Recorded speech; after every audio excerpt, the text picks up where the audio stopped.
జిల్లా వ్యాప్తంగా అన్ని పోలీస్ స్టేషన్స్ పరిధిలో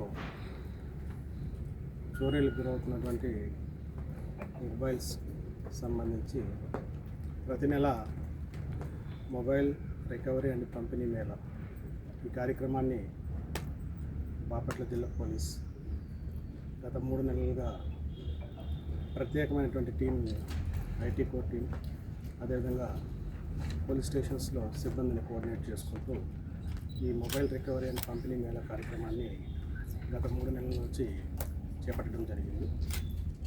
ఇందులో భాగంగా ఈ నెల సుమారు 201 మొబైల్స్ని 40,20,000 కాస్ట్ వర్త్ 201 మొబైల్స్ని రికవరీ చేసి బాధితులకు అందజేయడం జరుగుతుంది.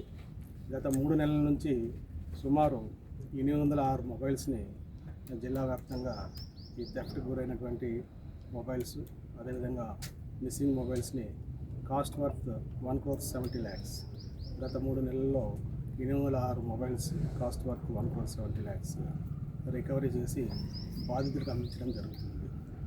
అదేవిధంగా ముఖ్యంగా ఈ సెకండ్ హ్యాండ్ మొబైల్స్ పబ్లిక్ కొనేటప్పుడు తక్కువ ధరలకు వస్తున్నాయనే ఉద్దేశంతో ఎటువంటి బిల్లులను వెరిఫై చేయకుండా కొనడం లాంటివి చేయకూడదు.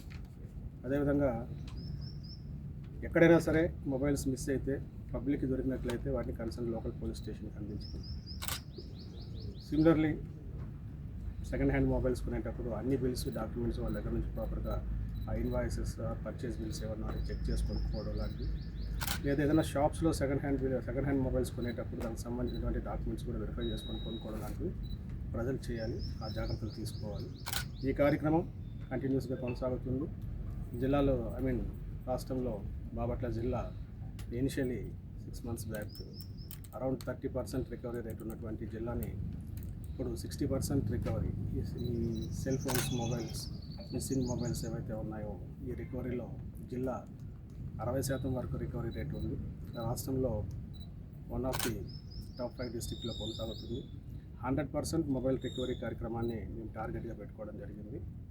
ఈ మొబైల్స్ సంబంధించి పర్చేస్ చేసేటప్పుడు సెకండ్ హ్యాండ్ మొబైల్స్ ఎటువంటి జాగ్రత్త తీసుకోవాలో పబ్లిక్ కూడా వాళ్ళ యొక్క మొబైల్స్ యొక్క సేఫ్టీకి సంబంధించి కానీ ఆ మొబైల్స్ని భద్రపరచుకోవడం కానీ నిర్లక్ష్యంగా లేకుండా వాళ్ళు కూడా తగిన చర్యలు తీసుకోవాల్సిందిగా సూచించడం జరిగింది.